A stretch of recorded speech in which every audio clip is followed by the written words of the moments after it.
Yeah, well, I think what we've seen is continued sort of real interest and engagement in this agenda, and a real sort of, I think, energy from local organisations around the level of their ambitions.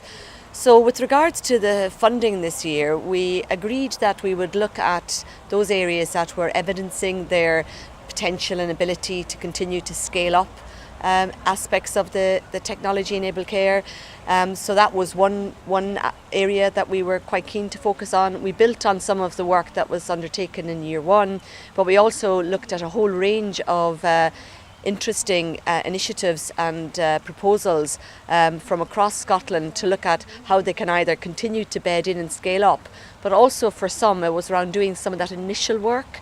So we felt that was important in terms of helping create the conditions in local areas to support some of that early work as well. So it's really, I suppose, a range. We've got some that are getting quite significant resource because they're doing much more integrated at scale deployment, with a range of others that are looking at sort of incremental approaches to how they will approach the integration of tech as part of their main work. Well, I think it's great that we still are getting sort of more and more every year who are wanting to come and engage in this event, and I think that's evidenced by the sort of cross-sector range of interests here. So we're seeing, a real engagement from health and social care, but also from our third sector colleagues, some of independent care sector colleagues, and housing colleagues, as well as the industry. So I think that sort of collaboration, my sense is growing incrementally each year that we come together.